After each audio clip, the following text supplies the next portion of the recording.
like politician and shit like that. I think so, yeah. So Runnymede Eco Village may be evicted? Apparently so. How do you feel? It was all fine. I feel and then suddenly it was really convenient. it's a mixture of feelings, really, I and then guess. suddenly this thing just everyone was. Loads of things, Well, the Americans. we Obama was. I mean, if you're going to have anyone... They blatantly said they're going to try and But Sweden is not a member I don't know. of NATO. Anger? No, definitely not anger. No, definitely not anger. Yes, in America, because, but you know, not going to America. I never lived here with the intention of being here for 2 years to start off with, you know, so I'm quite happy with that, you know. It's been a while since I've lived in a place for that long and got so settled, you know, and so I'm really thankful, you know, and I'm also thankful for the time that I've spent here and what I've learned here, you know, and like the reason I decided to live in this way, you know. And, you know, if the time is, you know, I guess I definitely mourn the loss of it, EU you has know. nothing to do with it. But I don't know whether, definitely not anger, and definitely not even disappointment, really. Do you know what I mean? Because it's something that was always inevitable. It's all very simple. We should face the like, court and this we is should not learn land. that You know, we no live in a matter world who where sleeps in people own land and have what bed, you know, there built is a very great big bloody simple black fences around two-letter their land word to that say it's their explains land. You know what I mean? everything. And we've lived in that Every world for person thousands has of the years, right you know. to say yes, And or it's the like, right even to though I say don't really no. believe in the claim And that until any man somebody has on had land, said yes especially to the you, land that be he's you a not using, woman or a man, and has there's no nothing way going. to make good of. And he's going to And go and that's push so a load simple. of people off it that I are have making slept in good the of same it. bed as some guys It's just didn't the have same old sleep dog in a sleep manger away. type No. shit, just but they children throwing their toys out of a pram, you know, Yes, Yeah. and not caring about that toy, but then the second you pick it up, they want it again, do you know what I mean? And that's just how I feel about it, but at the same time, I guess it'd be more gratitude really than anger or like disappointment or anything. Would you say you're kind of content to Yeah. just let the events wash over? And obviously, I mean, that's sort of, you know, in this sort of life, you know, you just have to go with the flow and ride the good for the good and accept the bad for a lesson, you know. And I don't know. I think a lot of things. Smell's still in the air. You've had sex 4 hours. A lot of things. Yes, but maybe it wasn't in this space, Yeah, I but feel no, it isn't. are opportunities, you know. Because either, let's say, she didn't feel Opportunities like it to, you know, create something new and like right the wrongs possibly of the way things were done here, you know, and maybe create something new and better and more efficient. so in a way, a woman, there's this expectation that men just things are happening in the right process. It's like, why should he just before? Events are occurring in a way that are actually quite natural to us. And yeah, I think something that is a common thread through this entire village, if everyone doesn't agree on anything else, is the organic nature of it. And the fact that it's sprung up and it's continued and grown and, you know, died back and grown some more, you know. It's so and it's been an organic process how we set things up here and the slow sort of ebb and flow of that. And I think actually now possibly at the end of this space we're coming to kind of lots of agreements as a community, you know, which we didn't have before. And so I guess that's part of the organic nature of it, is that, you know, when humans face adversity, you know, they come together and they, you know, do things. They can make miracles happen, you know, and act in ways that would, like, you know, wouldn't be expected, you know. so you came to the woods, Runnymede Eco Village in Surrey, 2 years ago? Yeah, almost. Almost 2 years ago. 2 years ago, yeah, when the rhododendrons are in flower fully, that was when I was here. What intention did you have when you came? It's a lifestyle that I've always wanted to get into, really, and just never really found a way into it until Runnymede came along. And I was offered to come up here when it first started. I was just busy with other projects at the time, and then I brought a friend up here who was homeless and didn't really like it in the squats and stuff, and it was my first time up here, and it was also the first place that me and Hannah agreed that we wanted to be. you know, as a couple. So it's like, yeah, let's do this.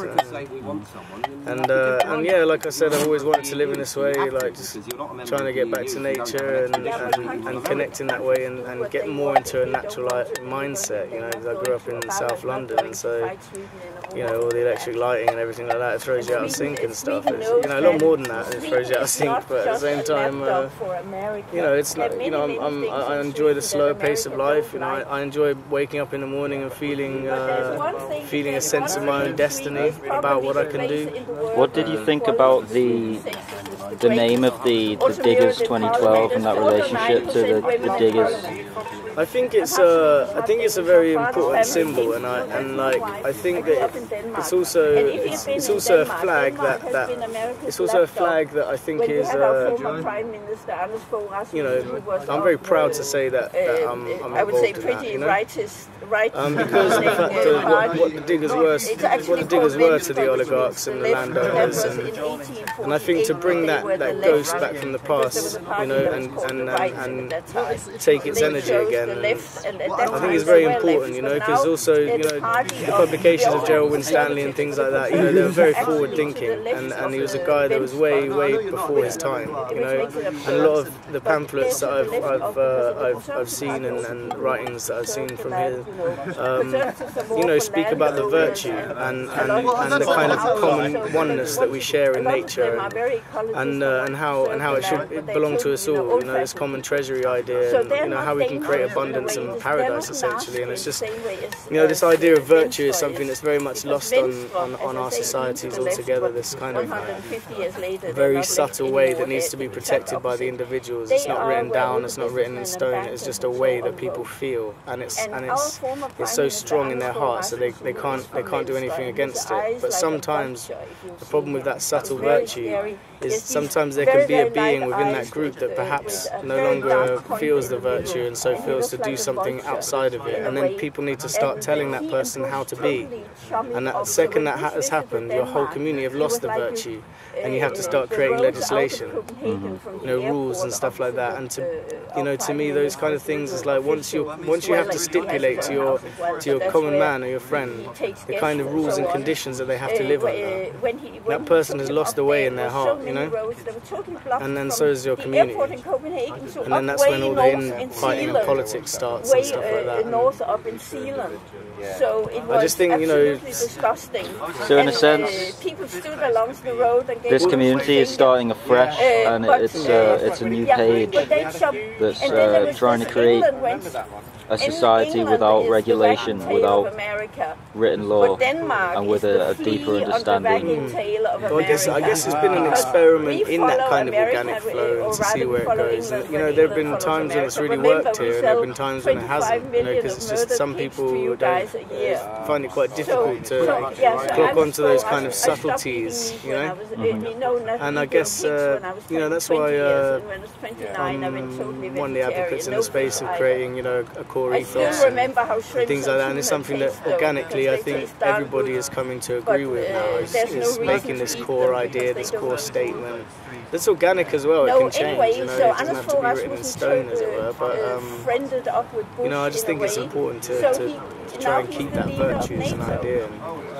You know, I think a lot of the original, a lot of the ideas that were true to the hearts of the true levelers and the diggers, you know, it's true in the hearts of most people in this camp, you know, and like, whether or not people want to sit underneath the banner of a group name or whatever like that, regardless of that, I still feel a strong sense of the diggers and what they stood for in my heart, you know, and so yeah, I really enjoy the I guess the kind of poster of that or whatever, the icon of that, you know, because also I think it's one of these things that kind of, you know, gets in the hearts and minds of those who are rich and do have land and do remember those stories and the audacity of the peasants to even call themselves such a thing, you know what I mean? I just think it's funny, you know. So in a way, without sounding too Soviet, it's good to remind them of our comrades from another age. Yeah, exactly. You know, and also I just think, I'm also one of these people, I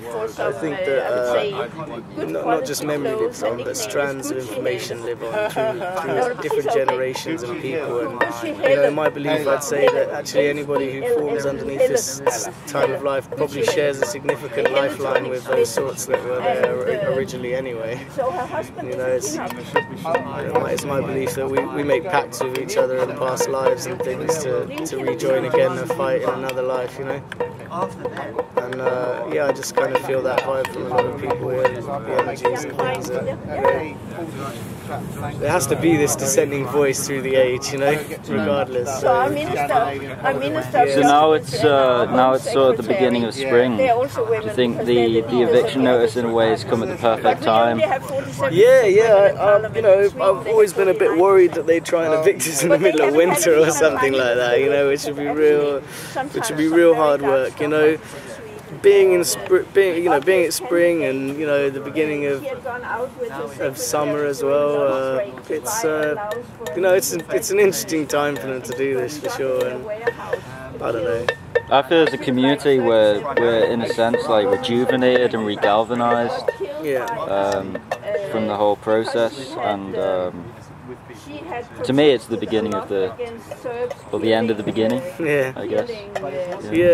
Yeah, I feel that as well. Just in the fact that as a group now we've consolidated so many ideas that I think that organically we can move into the next step now without trying to force anybody into it. Like I was saying about stipulating, creating legislation and rules and conduct and all these kind of things. I think we're naturally walking into creating a cooperative. Instead of trying to create a cooperative, it's forming. And that's really important because I don't think you can create cooperation. It either exists or it doesn't. You can help it along, but some people just don't cooperate, and or don't get along for whatever reason. So to sum it all up, I guess I feel excited and rejuvenated as well, and he's of course in prison now, but that doesn't. Just I guess all the possibilities that open up to us now. It's like Runnymede has been a great hotbed for radicalization in a woodland way. So who knows where we can go with this? And I think actually for me personally anyway, going and using disused land and what you can learn from it, the connection that you share with it. Me, I'm just a city boy, and so learning, living in this way, I get to have this real hands-on experience with nature, and there's not a day goes by where I don't learn a little bushman trick or two, and that's what I like about it. I don't really feel like taking old abandoned buildings anymore is really productive for the individuals, considering the situation on the space and the fact that it's such a short time of turnover for buildings, and it is still flicking switches in a city that largely costs money. And I just think there's a lot more productive, there's a lot more to be gained, I think, from individuals and groups from taking on land and growing things and getting dirty into it. It's where the life is. Yeah, it is where the life is. Instead of these old rotten buildings where I see a lot of people struggle, and I just feel there's something really rejuvenating about squatting or cotting in this way, and eking a free living outside of the system in an educational way, and also in the city you still have the same kind of money oppression, where it's like you step outside your door, you can't necessarily choose what you're going to do that day because everything outside your door costs money, and so it largely depends on your economic bracket as to what you're going to do that day. And there's that influence straight away of marketing. Yeah, literally you step out your door, you automatically feel like I don't have enough, Whereas when I step out my door here, I just think about what project I'm going to get on with today, and what am I going to create, what am I going to make. And it doesn't cost me anything to go and get a few bits of wood and tap me some stuff and make whatever I need to do. There's pretty much nothing that we couldn't achieve in this space, building out of rubbish and whatever. It's just the possibilities are endless, and abundance. That's another thing that we have here is total abundance. I don't feel a part of the world of money and you know, limit and all these kind of things. It's just I don't know what it is. I guess it's the way I think and feel. But I just live in the new paradigm already. I moved into the new paradigm. The apocalypse happened. I live in the new paradigm off the wastes of the old thing. You know. When did the apocalypse happen for you? My apocalypse was in I guess around 2001. And by apocalypse I mean the great unveiling of truth. You know, the stuff that's hidden behind the veil. That's what apocalypse means, is discovering that stuff. And so I always say that all we need is a zombie apocalypse, and we'll be okay. Because sooner or later, when those zombies have their apocalypse, maybe we'll be alright. Were protected against Thank you. the sun rays. They were those that had the most kids. That's how it happened. You got that comedy practical clothing. Goodness gracious me, is it? Oh yeah. You got that old Indian character who